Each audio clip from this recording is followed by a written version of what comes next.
سلام كم يكنيكم زخبركم تعزبتي أبز حلف سمون نايستزرق حق زيتاتات حداث إرترا الحديثة إرترا حداثن إرترا بروفايلن أتوكرا تدالو مدب داساس حتمت حزنا لكم قريبنا لنا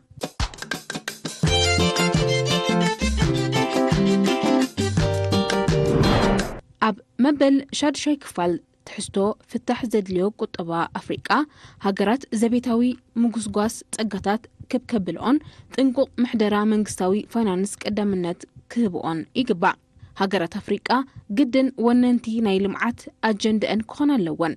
مولا ناي تزدل مواقراوي لوطين ممتاكا قداماي حلافنتن كخونا اللو نزي استتقسى قزيف علامان مجبات توسخي تقاتات مغسغاس بفلاي كا كاب زبيتاوي ناي نفس وكف هاجر قدامنت ناي لمعات استراتيجي كخونا اللو انت خونه زبيتاو بتصقا مستي أفريقيا تتقلبو قزيف فاينانساو مولا زسقوم أيكونن زلو بتوسخي اتي زئكب جنزب مبزحتو قزي بتصفوف أب معلا يوعل يلان بزح كاب اوي ببلشونا وي بخالق مقادي لحيخو زتأفئو كم سعبين خا هاجرات أفريقيا زتقاس عبيت كيمزقبا أب زلوؤو فحت كيبلا نعمتات تنيحن هاجرات أفريقيا زبيتاو تصقا مكسغاس نمقلطاف ازوم صعبو نغرات اب قمت كأتوا يدلين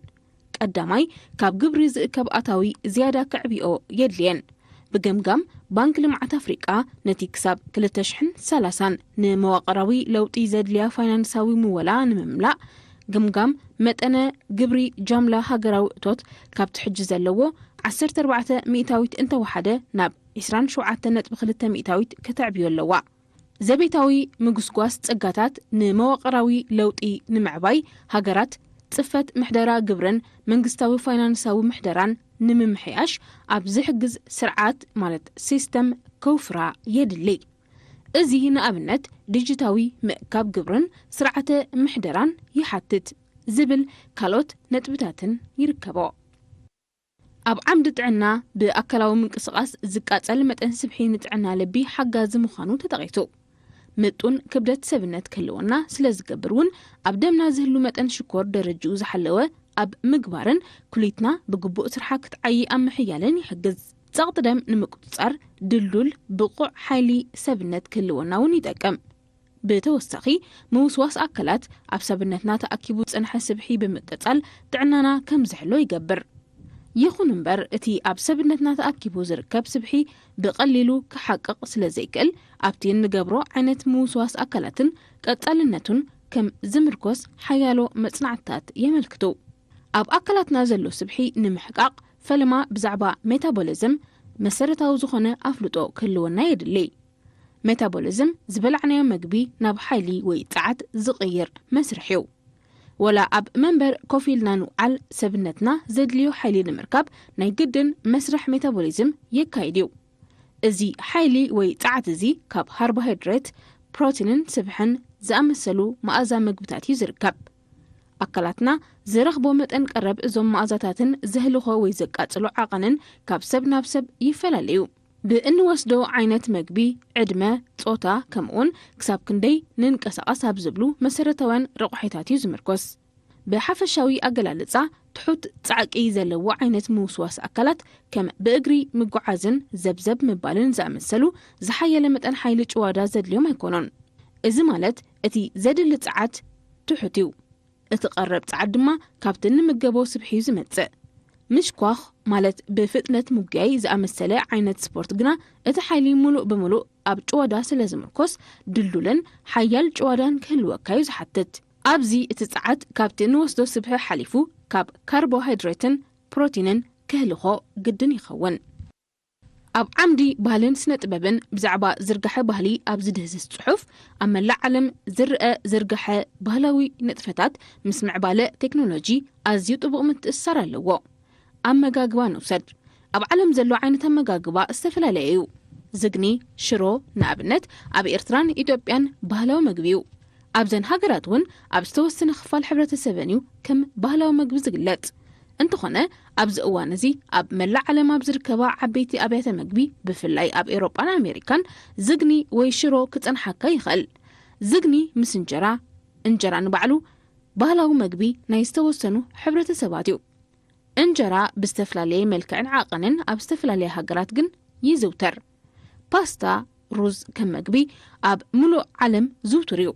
ሩዝ ኣብ ሃገራት ኤስያ ማለት ርሑቕ ምብራቕ ፓስታ ድማ ኣብ ምዕራብ ዝያዳ ይፍለጥን ይዝውተርን ቢራ ከም መስተ ዳርጋ ኣብ ኩላተን መስተ ዝጥቀማ ሃገራት ኣሎ ብዝተፈላለየ ጣዕምን ዓቐንን ዝተፈላለዩ ሕብረተሰባት ድማ ናይ ገዛእ ርእሶም ባህላዊ መስተ ኣለዎም ዓይነታት ጸወታታት ስፖርት መግብን መስተን እምበር ካብ ውሱን ሕብረተሰብ ወፂኡ ዓለማዊ ባህሊ ዝኾነ እዩ ከምቲ ሓደ ሕብረተሰብ ኣመጋግብኡ ወይ ዝምገቦ ባዕሉ ጥራይ ዘይምህዞ ወይ ዘይፈጥሮ ሓሳባት ቴክኖሎጂ ልምድታት እውን ካብ ካልእ ባህሊ ይርዕሙ ኣብ ዓይነታት መግቢ ሎሚ እቲ ዝርዝር ኣመና ብዙሕ እዩ ሓደ ሕብረተሰብ ሰሚዕዎን ርኢዎን ዘይፈልጥ ዓይነት መግቢ ኣብ ኣብያተ መግቡ ክጸንሖ ይኽእል ሽሮን ዝግንን ዓብላሊ ኣብ ዝነበሮ ዝርዝር ሎሚ ገጻት ወረቐት ዝመልእ ዝርዝር እዩ ዘሎ ካበይ መጺኡ እንተኢልና ካብ ናይ ካልኦት ባህሊ ኣመጋግባ ዝመጸን ኣብ መስርሕ ዝማዕበለን እዩ ነዚ ዝርግሐ ባህላዊ ንጥፈት ወይ ልምዲ ካብ ሓደ ሕብረተሰብ ናብቲ ካልእ ወይ ካብ ሓደ ጉጅለ ናብቲ ካልእ እዮም ተመራመርቲ ስነ ሕብረተሰብ ዝርግሐ ወይ ዲፊውዥን ዝብልዎ ዝርግሐ ድማ ብዝተፈላለየ ኣገባብ ካብን ናብን ይመሓላለፍ ብወታደራዊ ወራር ዳህሳስ ተልእኾታት ሚስዮን ጽልዋ መራኸቢታት ብዙሓን ቱሪዝም ኢንተርነት ወዘተ እቲ ኣዘረጋግሓ ግን ምዕሩይ ኣይኮነን ዝበዝሕ ካብ ዝማዕበለ ወይ ዝሓየለ ናብ ዝደሓረ ወይ ዝደኸመ ሕብረተሰብ እዩ ኣብ ዓምዲ ሸባብ ንኡዝ ዓምዲ ሕቶ ሸባብ ልዕለን ትሕተን ውኖ ክልተነን ንበይኑ ጠባያት ዘለዎም መስራሓትን ኣተሃናንጾምን ዝኽተሉ ክፋላት ኣእምሮ ኮይኖም ብኣዝዮም ረቀቕቲ መትንታት ከዓ ይረኸቡ ልዕለ ውኖ እንብሎ ንቑሕ ርድኢት ኮይኑ ብናይ ገዛእ ርእሱ መትኒ ካብቶም 5 ስምዒት ህዋሳት ሓበሬታ ኣኪቡ ናብ ትሕተ ውኖ ይልእኽ ሓሳባት ናብ ትሕተ ውኖ ክለኣኹም ከለው ጦብላሕታ ከዓ ኣብ ዋህዮ ኣእምሮ ይምስራሕ ልዕለ ውኖ ደቂ ሰባት ዝሓስብሉን ምስ ሰባት ዝረዳድኡሉን መዓልታዊ ንጥፈት ብግቡእ ከሰላስሉን ይሕግዝ ከምኡውን መልእኽቲ ናብ ውሽጢ ክፍሊ ረቂቕ ቀልቢ ይሰድድ ስራሓቱ ዘይከም ትሕተ ውኖ ምኽንያታዊ ኮይኑ መሪጹን ተረዲኡን ዘተግብር ክፋል ኣእምሮ እዩ ንኣብነት ኣብ ምምራጽ መጽሓፍቲ ገዛን ኣዕሩኽን ብውኖና ኢና ንጥቀም ትሕተ ውኖ ተደናጋጺ ክፋል ናይ ኣእምሮ ኮይኑ ንዝበዝሐ ልዕሊ 900ዊት ናይ ኣእምሮ ስራሓት ይውነን እዚ ክፋል ኣእምሮ እዚ 24 ሰዓታት ዘይድቅስን ንኣካል በተጸባእቲ ከይጉዳእ ይከላኸልን ይሕግዘን ስለዚ ክልቲኦም ዓይነታት ረቀቕቲ ኣእምሮ ክልተ ዓንኬል ናይ ንጥፈት ኣብ ሓደ ኣእምሮ ተባሂሎም ይጥቀሱ ክልቲኦም እናተመላልኡ ንኹሉ ስራሓት ኣእምሮ ከዓ ይቆጻጸሩ ኣብ ዓምዲ መዛነይ ናይ ፈለማ ተምሳጥን ክውንነትን ሓደ ካብቶም ኣብ ጉዕዞ ዝረኣዩ ጸገማት ዊልያም ግላድስቶን መንዩ ፈውሲ ጽምዋ ዘርእስቶም ዛዕባታት ተላዒሎም ንረክብ ኣብ ዓምዲ ዛዕባ ሎሚ ኤርትራ ሃገር ጻዕርን ርእሰ ምርኮሳን ኣብ ትሕቲ ዝብል ድሕሪ መግዛእታዊ ሕርሻዊ ንጥፈት ኣፍሪቃ ብሓንሳብ ሮሞቂልዩ ተመራመርቲ ከም ዝገልጽዎ እዚ ኾነ ኢልካ ብመጽናዕቲ ዝተገብረ እዩ ሃገራት ኣፍሪቃ ኣብ 1950ታትን መጀመርታ 60ታትን ናጽነተን ክረኽባ ምስ ጀመራ ብንጹር ከዓ ኣብ 1955 ሃገራት ኤውሮጳ ነቲ መሰረት ሕብረተ ኤውሮጳ ዝኾነ ስምምዕ ሮማ ክኽትማ እንከለዋ ካብ ዝዘተያሉ ሓደ መሰረታዊ ኣርእስቲ ብዛዕባ ልኡላውነት መግቢ ነይሩ እተን ሃገራት ብመግቢ ኣብተን ግዙኣተን ዝነበራ ሃገራት ኣፍሪቃ ምምርኳስ ንሓዋሩ ከም ዘይዋፀን ብምስትብሃል ንዕኡ ገዲፈን ኣብ ሃገረን ኣብ ሕርሻ ገዚፍ ወፍሪ ክገብራየን ወሲነን ኣብ 1962 ከዓ ኤውሮጳዊ ሓበራዊ ፖሊሲ ሕርሻ ኣተኣታተዋ በዚ ፖሊሲ እዚ ንፍርያት ቀንዲ እኽሊ ቀዳምነት ዝህብ ገዚፍ ድጎማ ዝግበረሉ ስርዓት ኣተኣታተዋ ከም ውጽኢቱ ዕፉን ስርናይ ፋጆሊ ብሓጺሩ እቶም ዝኾነ ህዝቢ ንቐጻልነቱ ዘድልይዎ መሰረታዊ ዓይነታት እኽሊ ብብዝሒ ከፍርያ ጀመራ ሃገራት ኤውሮጳ ጥራይ ዘይኮና ድማ እተን ካልኦት ብቁጠባ ዝበልጸጋ ሃገራት ከም ሕብራት መንግስታት ኣሜሪካ ካናዳ ኣውስትራልያ ጃፓን ሕብረት ሶቪየት ነበር ወዘተ እውን ተጸንበረአን ኤውሮጳውያን ኣብ ኣፍሪቃ ሰፊሕ ሕርሻዊ ንጥፈት ኣብ ዘካይድሉ ዝነበሩ ናብቶም ደቀባት ዘሰጋግርዎ ዘመናዊ ሕርሻዊ ፍልጠት ኣይነበረን ክንዲ ዝኾነ ኣፍሪቃውያን ድሕሪ ምዝርዛር መግዛእቲ ነቲ ድሕሪ ኣገባብ ማሕረስ ሒዞም እዮም ጎሰስ ክብሉ ጸኒሖም እዚ ከኣክል ድማ ኣፍሪቃውያን ኣብ ረድኤት ጽግዕተኛታት ንኽኾኑ ብመደብ ተሰሪሕሉ እዩ በዚ ምኽንያት ኣፍሪቃ ሕርሻዊ ክእለትን ፍልጠትን ክትመልኽ ኣይከኣለትን ካብ ሱሳታት ናይ ዝሓለፈ ዘመን ጀሚሩ ክሳብ ሕጂ ኣብ ኣፍሪቃ ካብ 1 ሄክታር ዝፈሪ ምህርቲ እንተበዝሐ ካብ 10 ኩንታል ክሓልፍ ኣይተረኣየን ብመንጽር ብዝሒ ኣህላኺ ክንጥምቶም ከለና ግን ኣብዚ ዝተጠቕሰ ዓመታት መጠን ብዝሒ ህዝቢ ኣፍሪቃ ብልዑል ፍጥነት እናዓረገዩ ክመጽእ ጸኒሑ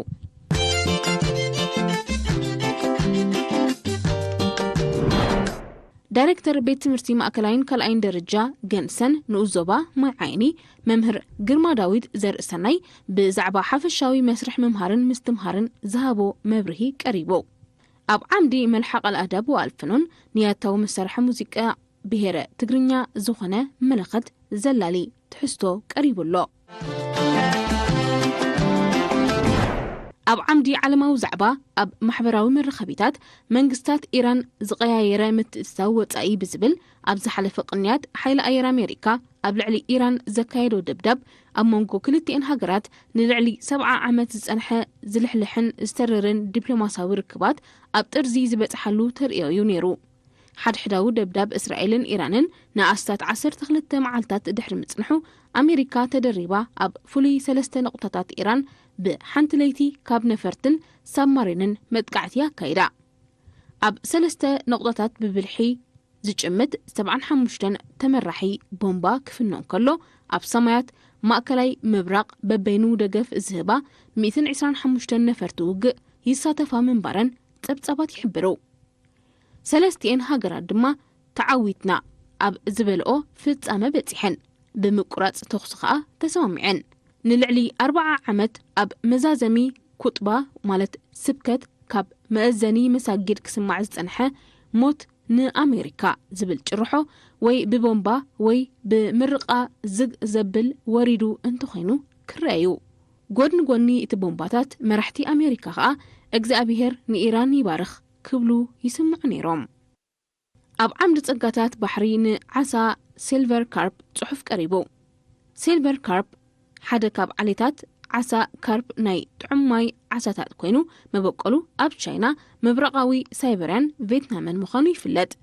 ኣብ መጀመርያ ሰብዓታት ከዓ ናብ ሃገራት ኤውሮጳን ኣሜሪካን ተኣታትዩ መበቀል ስም ናይ ዓሳ ካብቲ ብሩር ዝመስል ሕብሪ ኣካላቱ ዝመጸዩ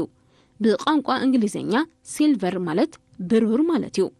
ወላኳ ብምኽንያት ብከላ ኣገባብ ዘይብሉ ግፋን ካልእ ረቆሒታትን ኣብቲ ባህርያዊ ስፍራኦም ናይ ምጽናት ሓደጋ አንጸላልይዎም እንተሃለወ ብሓፈሻ ክረአ እንከሎ ብዙሓት ሃገራት ዓለም ብፍላይ ከዓ ኣብ ቻይና ሓደ ካብቶም ብብዝሒ ካብ ነዊሕ እዋናት ሒዞም ምስ ካልኦት ዓሌታት ካርፕ ብኣገባብ ሕርሻ ዓሳ ብብዝሒ ክፈርዩ ስለ ዝጸንሑ ተዓቂቦም ኣለዉ ክበሃል ይከኣል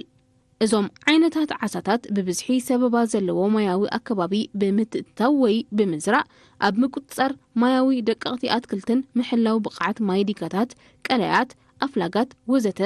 ዓቢ ግደ ይጻወቱ ሪፖርታጅ ስነ ስርዓት መመረቕታ ኮሌጅ ንግድን ማሕበራዊ ስነ ፍልጠትን ዓዲ ቀይሕ ቀሪቡ ኣብ ዓምዲ ልቦናን ፍልስፍናን ዕላማ ህይወት ኣብ ትሕቲ ዝብል ፍቕሪ ሓጎስ ዓወት ጽቡቕ ጥዕና ሰላም ንቕሓት እዚኣቶም ገለ ካብቶም ብደቂ ሰባት ንኽጭበጡ ቀጻሊ ጻዕሪ ዝካየደሎም እዮም እለሻ ነዞም ኣቐዲሞም እተዘርዘሩ ጉዳያት ሎሚ ዝተጀመረ ዘይኮነ ካብ ጥንቲ ጥቅምቲ ዝጸንሐ ምዃኑ ብርክት ዝበሉ መጽናዕትታት ተረጋጊጾም እዮም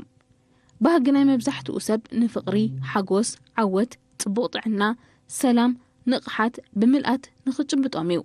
የግዳስ ገሌና ብኸፊል ክንረኽቦም ከለና እንሓንሳእ ህልም ኢሎም ዝርሕቁና እውን ከም ዘሎ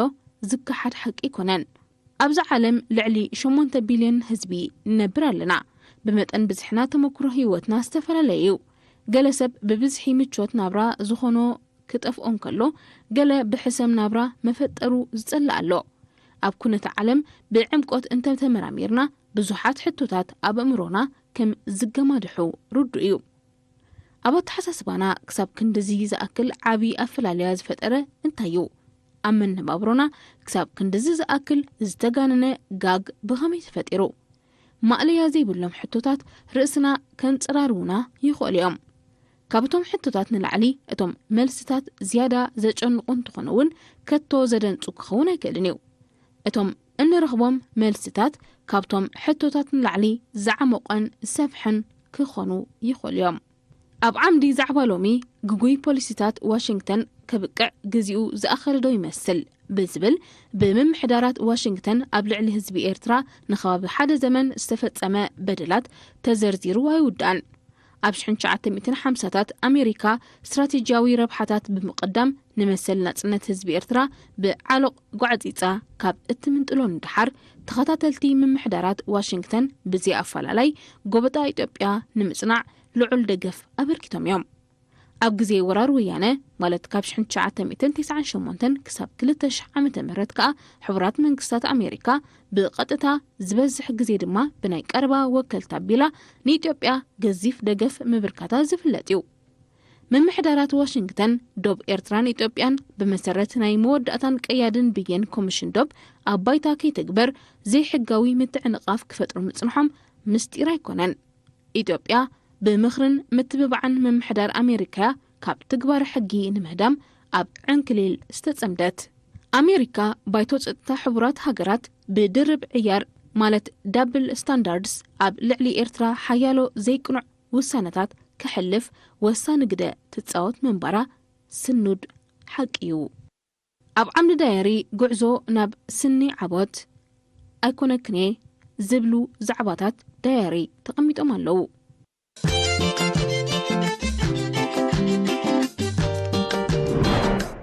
أب عمدي دل أباب مبل شرشك فالتحسو زانتا أمر وهمي تتصنحنا أب عمدي عمار أم حدارن أزوبا دك أمحره أتو يمانة أبرا نحف الشاوي معبلتات تان أزوبا أملكتو زهابو حبرتا سفيرو أب عمدي من سجل تأمرتا سباتت أب تحت الزبل مبل سالسيني مود أتان كفال زانتا تاريخ بدهو سورة إرترا قريبا لا أب عمدي عنجارة أدوان برهما دأنو زوبا سلعا ويزرو فاتنا سعيداي قوداي بهلاوي لمدتات أبتان الزوبا أب مقتا زلو بدهوتات أملكتا زهابتو حبرتا يتنحنا أب عمدي فريكادم علامان استراتيجين نوسن أفراين قرات قدامي كفال تحسو سفير الله أب عمدي شباب كاندي درجاتات مدلاو صحف تدهسيسهم يركبو أب عمدي حبر برو استفلاليو أزانيتن مهارتن تحسوتات يتنحنا أب عمدي فنو عادات نبهلي بهراي رشايدا زلالي صحف نركب أب عمدي جيماي سياسة أب مهزو نفرت كينات ببقوان تبتعو نزركب معبالتات تدهسيسو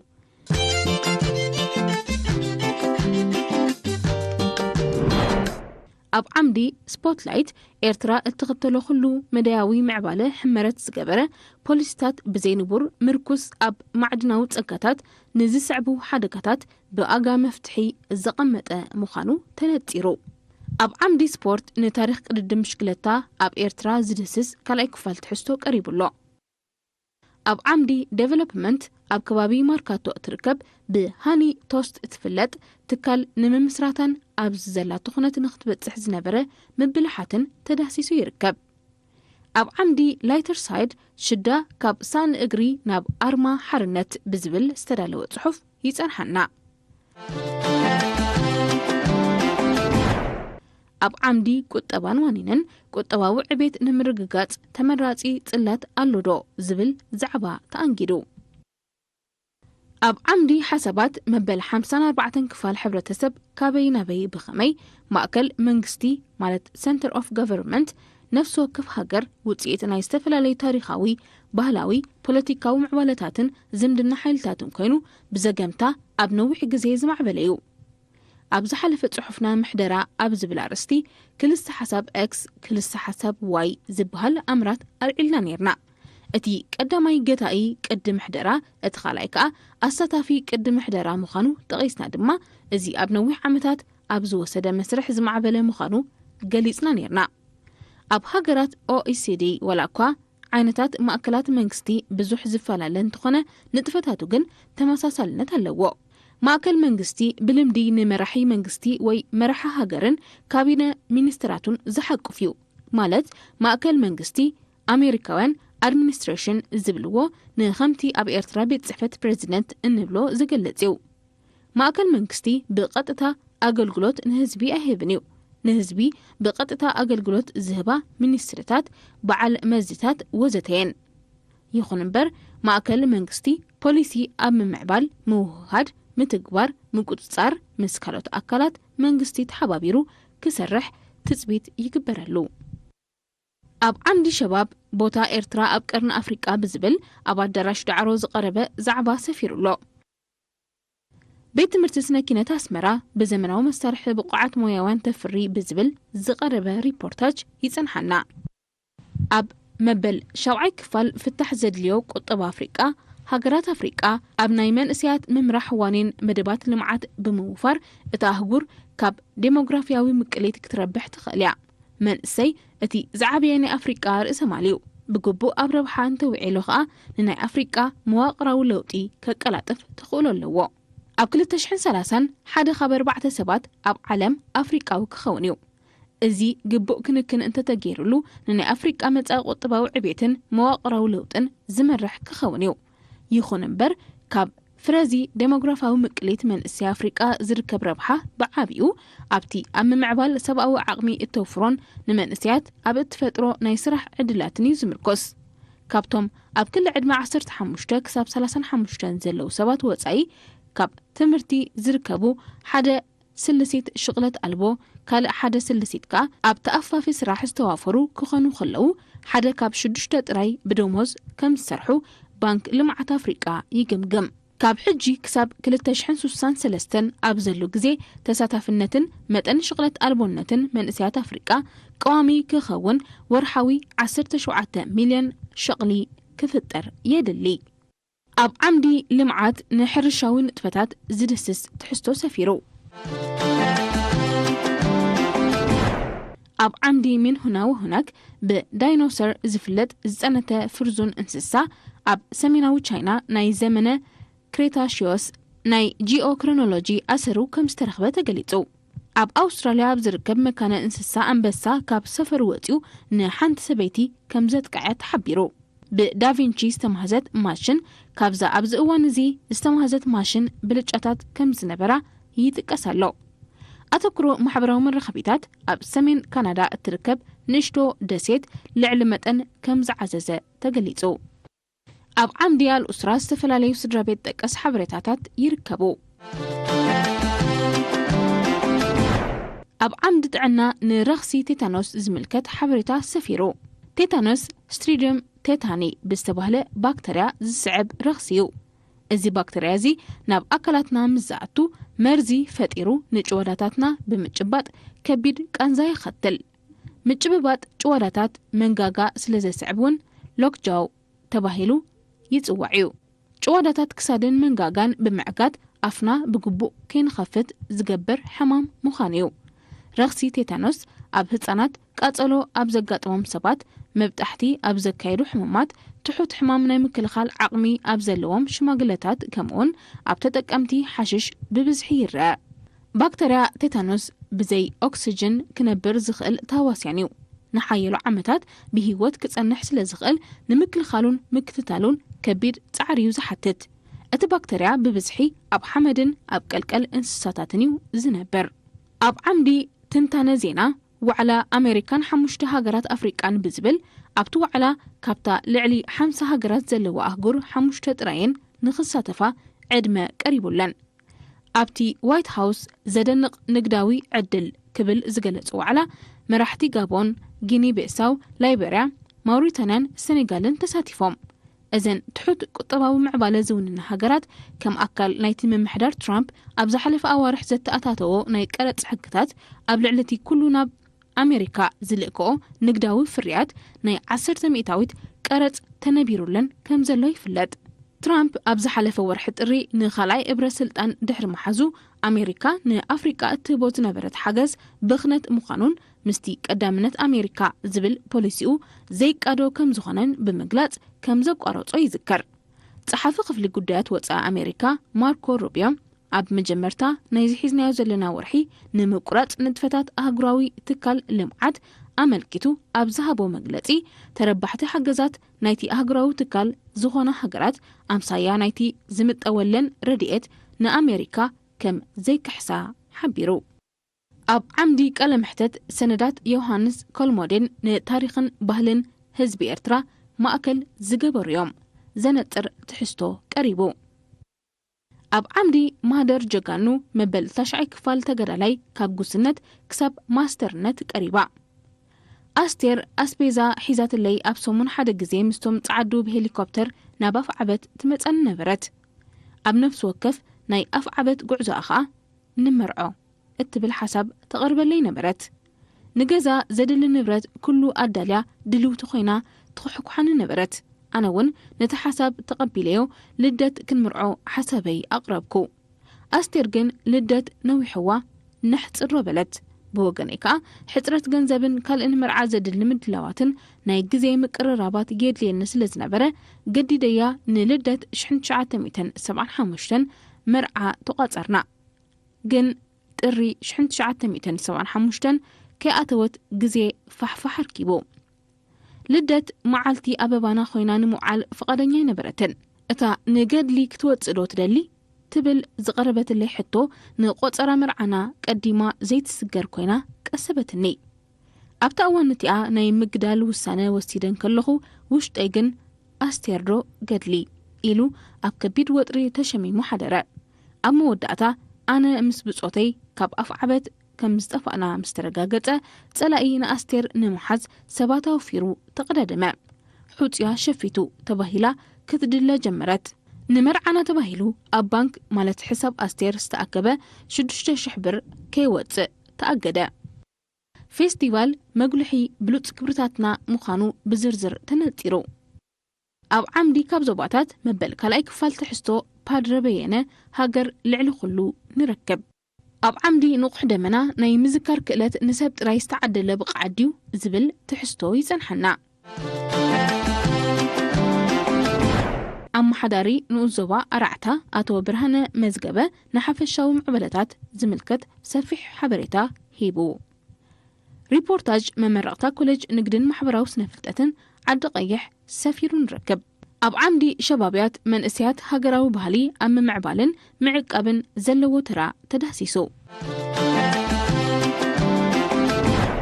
ኣብ ዓምዲ ኩርናዕ ተማሃሮ ዘመናዊ ዕጥቂ ተማሃሮ ብዝምልከት ረዓሚ ኣተሓሳስባ እዛ ኣርኪብናላ ዘለና ዲጂታላዊት ዓለም ነገራት ብዝለዓለ ዕፅፊ ቅልጣፈ ዝቀያየሩሉ ኣለዉ። ሓደ ፍልጠት ኣተሓሳስባ ክእለትን ሞያን ከም ዘለዎ ኣብ ዝነበሮ ደው ኢሉ ክጸንሕ ዘሎ ተኽእሎ ኣዝዩ ናብ ባዶ ደረጃ ገጹ ወሪዱ ይርከብ። ተማሃሮ ነቲ ብዘይ ዕረፍቲ ዝቀያየር ኩነታት ክለምድዎን ክበቅዕዎን ምእንታን ንሓድሽ ፍልጠት ቁልጡፍን ውፅኢታውን ናይ ምምሃር ልምዲ ክህልዎም የድሊ። ተማሃሮ ኣብቲ ዝመሃሩሉ ግዜ ነዚ ልምዲ እዚ ኣማዕቢሎም ክጸንሑ ይግባእ። ናይ ምብህሃል ክእለት የድልዮ እዩ። ኣብ ብዙሕ ኣጋጣሚታት ምብህሃል ሓደ ካብ ኣገደስቲ ክእለታት ናይ ብቕዓት ሰባት ኮይኑ ክቐርብ ጸኒሑ። እዚ ክእለት እዚ ኣብታ ዘይዲጂታላዊት ዓለም እኳ ከይተረፈ ኣገዳሲ ዝነበረ እዩ። ገና ሕጂ እውን በዛ ዘመናዊት ዓለም ካብቶም መፋትሕ ብቕዓት ኮይኑ ይቕጽል ኣሎ። ተማሃሮ ምስ መምሃርቶም መምሃራኖምን ስድራቤቶምን ካብኡ ወጻኢ ዝርከቡ ሰብን ብቐሊሉ ዘቃርቦም ናይ ምብህሃል ክእለት ከማዕብሉ የድሊ። ተማሃሮ ጽባሕ ብቕዓት ሞያተኛታት ንኽኾኑ ናይ ምብህሃል ክእለቶም ገና ካብ እዋን ንእስነቶም ክኽስክስዎ የድሊ ይርከቦ። ኣብ ዓምዲ ፍረ ጻዕሪ ንምዕባለታት ትካል መፍረ ደርሁን ምርባሕ ናይ ጸባ ከብትን ኣዳል ዘላሊ ትሕዝቶ ቀሪቡ። ኣብ ዓምዲ ሸባብ ንኡስ ዓምዲ ሸባብ ውርሲ ምርጫዶ ግዴታ ንዝብል ሕቶ ሲቪላዊ ሕግና ዕዳ ሃብትንዩ ዝውረስ በማለት ደንጊጉ ከም ዘሎ ገሊጽናዮ ኢና። ኣውራሲ ብሞት ኣብ ዝተፈለየሉ ግዜ ዕዳ ሓዲጉ ክኸይድ ይኽእል እዩ። እዚ ምስ መዋቲ ዝሓድጉ ሃብቲ ከም ዘለዎ እዩ ናብ ወረስቲ ዝሰጋገር። ከነስተውዕለሉ ዘለና ግና እቲ ሃብቲ መዋቲ ኣቐዲሙ ንዕዳ መዋቲ መኽፈሊ እዩ ዝውዕል። እቲ ዕዳ ነቲ ሃብቲ እንተጸንቂቕዎ ኸኣ ወረስቲ ጥራሕ ኢዶም ናይ ምኻድ ዕድል ከጋጥሞም ይኽእል እዩ። ብኣንጻሩ ግና እቲ ሃብቲ ተወዲኡ ዘይተኸፍለ ዕዳ ግና ክተርፍ ይኽእል እዩ። እዝዕዳ ዝግና ወረስቲ ካብ ውልቃዊ ሃብቶም ክኸፍልዎ ኣይግደዱን እዮም ዝርከቦ ሰፊሕ መልሲ ተዋሂብዎ ኣሎ ኣብ ዓምዲ ተርሙማ እቲ መርማሪ ቆልዓ ካልኣይ ክፋል ዛንታ ሕማቕ ዘረባ ሕማቕ ሳዕቤን እተመሰቀለ ቁጽሪ ካርቱን ዕላል ኣሌክ ምስሩት ቀሪቦም ኣለዉ መበል ሻምናይ ክፋል ፍታሕ ዘድልዮ ቁጠባ ኣፍሪቃ ቀሪባላ ኣብ ዓምዲ ደቂ ኣንስትዮ ቀዳማይ ክፋል ደውታ ዘይፍቅድ ነዊሕ ጉዕዞ ኣገዞ ደቂ ኣንስትዮ ዝብል ጽሑፍ ይጸንሐና መዓዝ ዝጥራይ ኣብ መሬት ጤሳን ሕርሻን እውን ምስ ደቂ ተባዕትዮ ማዕረዋንነትን ተጠቃምነትን ክህልውን ዘፍቅድ ኣዋጅ ኣጽዲቑ እቲ ብ1994 ዝጸደቐ ኣዋጅ ነፍሲ ወከፍ ኤርትራዊ ዜጋ ብዘይ ጾታዊ ኣፈላላይ መሬት ናይ ምጥቃምን ምውናንን መሰል ክህልዎ ኣለወዩ ዝብል ወላ ደኣ ኣብ ትግባሪኡ ገና ብዙሕ ስራሕ ዘድልዮ ይኹን እምበር ብዙሓት ደቂ ኣንስትዮ እንተላይ ኣብ ርሑቕ ገጠራት ዝነብራ ከይተረፋ ምስ ደቂ ዓደን ንመንበሪ ዝኸውን መሬት ጤሳ ክማስሓን ናይ ሕርሻ መሬት ክዕደላን ክኢለን ምህላውን ክፍለጥ ይግባእ ሚኒስትሪ ዕዮን ማሕበራዊ ድሕነትን ወይዘሮ ልኡል ገብረኣብ ብኣጋጣሚ መበል 40 ዓመት ምምስራት ሃማደአ ምስ መጽሔት ኣገዞ ኣብ ዘካየደቶ ቃለ መሕተት እውን ኣብዚ እዋን ልዕሊ 30 ሚታዊ ደቂ ኣንስትዮ መሬት ናይ ምውናን መሰል ረኺበን ኣለዋ እዚ ምስ ናይ ካልኦት ሃገራት ክነጻጸር እንከሎ ቀሊል ኣይኮነን ኣብ ገለ ዓድታትን ከተማታትን ዝነበረ ደቂ ኣንስትዮ ጤሳ ክወስዳ ይብለነን ዝብላት ተሓሳስባ ብሳላ ደገፍ መንግስቲ ተመኪት እዩ ብምባል ነዚ ወድዓዊ ሓቅዚ ዘረጋግጽ መግለጺ ሂባ ነይራ ይርከቦ ዝኸበርኩም ተዓዘብቲ ቴሌቪዥን ኤርትራ ንሎሚ ዝተዳለወ መደብ ዳሳስ ሕትመት ኣብዚ ፍጸም ሰላም